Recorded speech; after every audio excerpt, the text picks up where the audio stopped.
강원도에서 즐기는 미식 여행 만나면 좋은 친구 한 주 동안 잘 지내셨습니까? 네. 우리는 가정의 달 특집을 맞아서 세대별 취향 저격 음식점들을 소개하고 있습니다. 우리 맏언니가 30, 40대를 대표하는 그 취향을 저격하는 메뉴를 드시고 오셨는데 저는 너무 궁금해요. 궁금하죠? 네.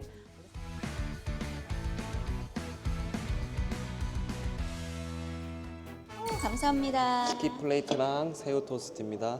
아, 이게 치킨 플레이트, 새우 토스트. 플레이트 네. 새우 토스트. 와, 이거 좀 보여드리고 싶네요. 오, 정말 색깔이 너무너무 예뻐요. 속을 좀 달래야 되니까 야채부터. 치즈를 살짝 뿌려가지고 살짝 간이 됐고요. 그러니까 샐러드에 뿌려진 소스가 아주 상큼하면서도 강하지 않아서 저는 참 좋은 것 같아요. 맞아. 부드러운 오믈렛입니다. 와. 와, 엄청 크게 진짜 한 드시네요. 끼 식사로 손색이 없어요. 그러게요. 그러니까 아보카도를 쫙 덮은 그러니까 새우 샌드위치거든요. 새우가 입안에 통통하니 꽉 차네요. 아보카도의 그 고소한 느낌이 와, 너무 부드러워요.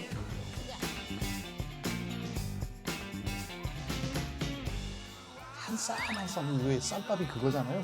복쌈이라 그래가지고 복을 싸서 먹는 그런 음식인데 그렇게 해서 한 쌈 한 쌈 복을 쌀기를 얹어서 먹도록 하겠습니다. 거기다가 또 고기도 한 자루 넣어야지. 첫쌈에 단기가 좋은 게 입맛 돋구잖아요. 첫 복을 부르는 첫 쌈입니다. 첫 복입니다. 첫 복의 첫 쌈.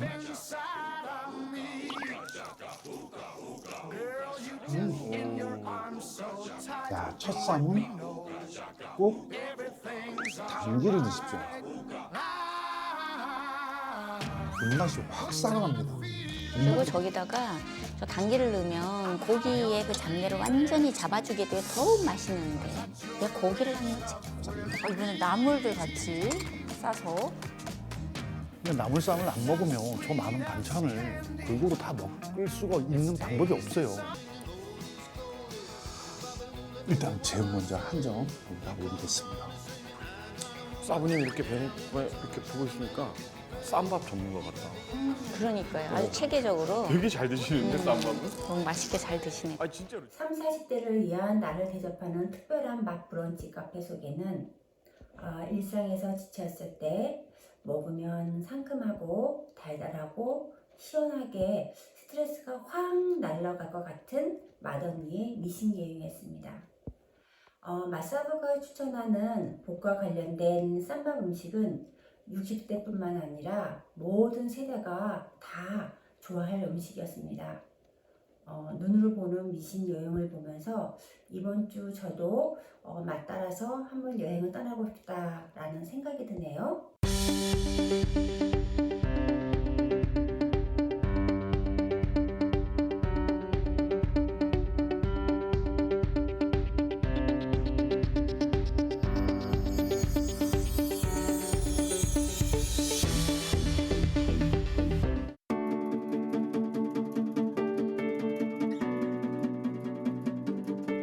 시청자 여러분 안녕하십니까?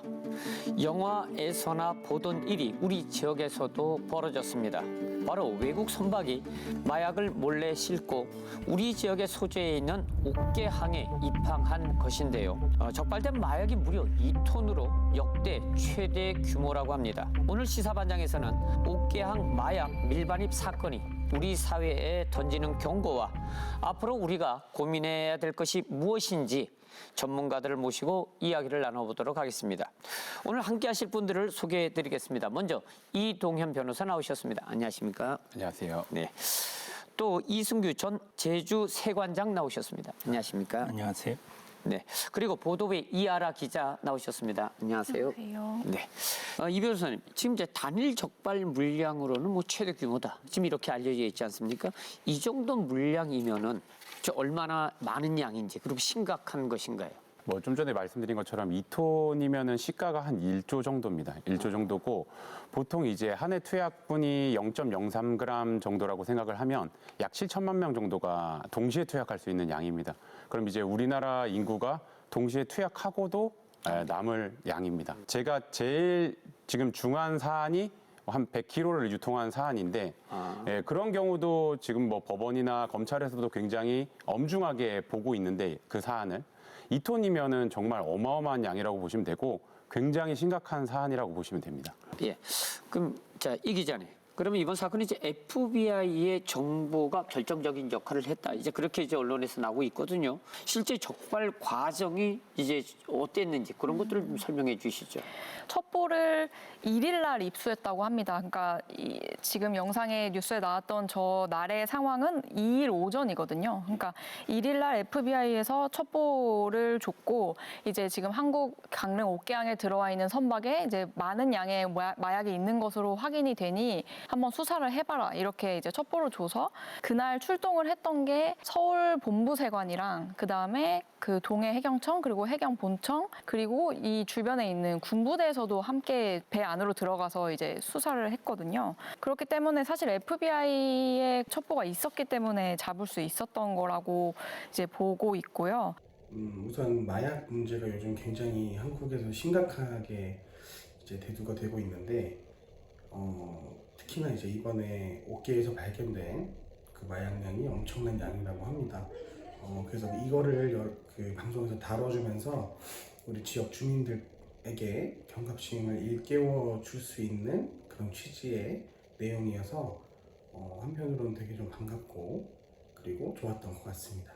근데 아까도 저희가 이제 우리나라를 경유해서 이제 호주로 들어가다 적발된 사례들을 많이 말씀을 드렸는데 호주 같은 나라 인구가 이제 2,600만 정도 됩니다. 예. 거의 정확하게 뭐 우리나라 인구의 한 절반 정도 되는데 근데 호주에서 1년에 압수되는 마약이 코케인만 5.6톤이고 다른 마약을 다 합치면 33.7톤이라고 발표가 되고 있습니다. 지난 회계년도에.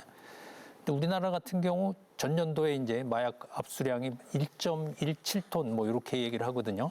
이것도 역대급으로 많다고 그러는데 압수량만 봐도 우리나라가 호주의 한 30분의 1 정도밖에 안 됩니다. 그러니까 아직까지 뭐 많은 전문가들이 이제 우리나라가 뭐 마약 청정국이 더 이상 아니다 이제 이런 말씀들을 하시는데 제가 보기에는 상대적으로 아직까지 우리나라는 마약 청정국이라고 말할 수 있을 것 같고 근데 앞으로가 중요하겠죠. 우리나라 증가 속도가 지금 굉장히 빠르다고 저는 보고 있거든요. 한 10년 전과 비교하면 진짜 뭐 10배, 20배 이제 늘어나고 있는 그런 이제 추세입니다. 그래서 수사기관이라든지 뭐 긴장을 할 필요는 있습니다. 우리가 마약에 대해서 일반적으로 잘 모르잖아요. 근데 마약이 왜 위험하고 그리고 지금 코카인이라는 마약이 들어왔는데 사실 이 코카인은 어느 정도 좀 중독이 된 사람들이 이제 그 다음 단계로 이제 사용하는 약물로 좀 알고 있습니다. 그래서 굉장히 좀 심각한 부분으로 알고 있는데 크게 우리나라는 아직 마약 청정국이라고 볼 수 있다라고 하면서 호주의 예시를 드는 분도 이제 패널 분도 봤어요. 근데 그렇게 말씀하시면 안 될 것 같고 조금 더 경각심을 심어줄 수 있게 좀 더 많이 지금 현재 상황을 얘기해 줬으면 더 좋았을 것 같습니다.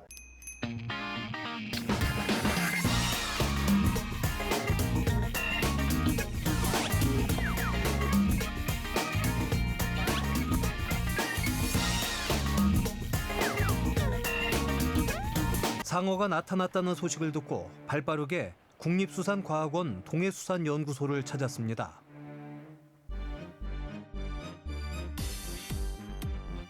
사람들의 시선이 향한 곳에 상어가 있었는데요.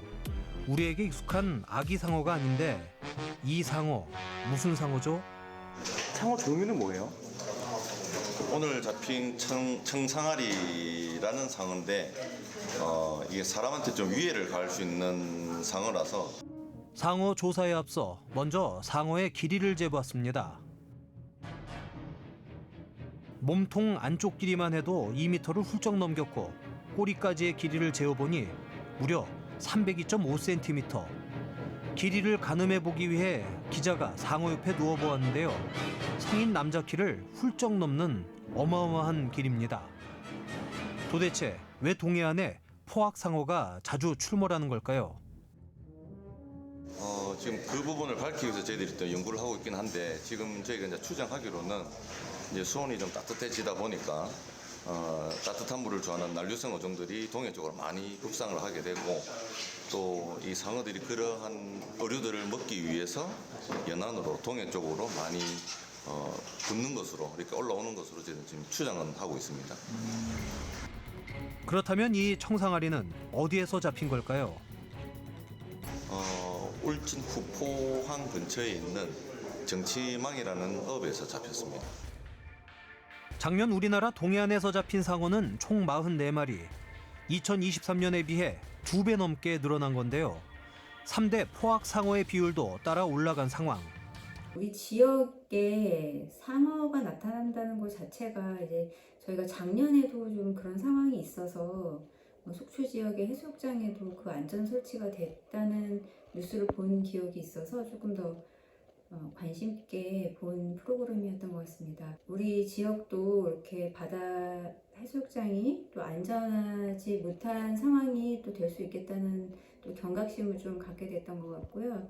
그리고 이로 인해서 이제 우리 생태계가 지금 뭐 지구 온난화에 대해서 또 그로 인해 가지고 좀 변화되고 있는 또 그래서 안전에 좀 위협을 받고 있다는 것도 시청자로서 또 알게 되었던 점이 좋았던 것 같습니다.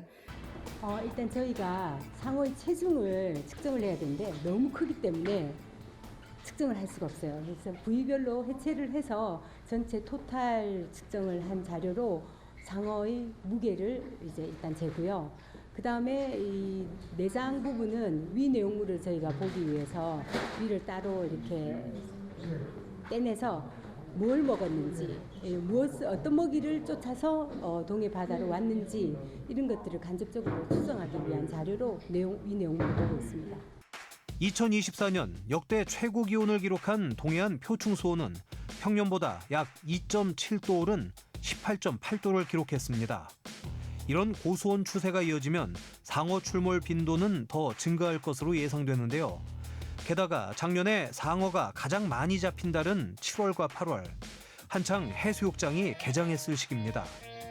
매년 80개가 넘는 해수욕장이 개장하는 동해안의 경우 상어 출몰 대비 대책 마련이 필요해 보이는데요. 상어가 수심 얕은 곳까지 오는 일은 드물긴 하지만 안전 방지 차원에서 해수욕장에 안전 그물을 설치하기로 했습니다. 작년에는 15개 해수욕장에서 안전 그물을 설치했지만 올해는 그보다 더 많은 해수욕장이 안전 그물을 설치할 계획이라는데요. 그래도 상어를 만났을 때 어떻게 대처해야 할까요? 전문가들은 상어를 만났을 때 공격 본능을 자극하면 안 된다고 합니다. 상처 때문에 피가 날 경우는 해수욕을 피하고 상어 주변에서 물에서 첨벙거리거나 소리를 지르는 행위를 특히 주의해야 합니다. 어업인들이나 낚시객들이나 또 해양 레저를 하시는 분들이 어쨌든 상어를 만나면 빨리 대피를 하는 게 좋고 빨리 해양 경찰인 해경에 신고하는 게 가장 중요하다고 생각합니다. 그 안전을 위해서 설치하고 이런 것도 있지만 뭐 안전을 위해 대책에 대한 방법이라든가 이런 부분을 제시하는 거에서는 조금 미흡하지 않았나. 그래서 뭐 개인이 조심해야 하는 거는 물론이지만 그 지자체나 이런 부분에서 조금 종합적으로 좀 대책을 세울 수 있는 그런 부분들도 좀 제안을 했다면 어땠을까 하는 아쉬움이 있었습니다. 대처 방법은 지자체의 안전그물 설치 외 연구관님의 짧은 인터뷰뿐이라 아쉬움이 남았습니다.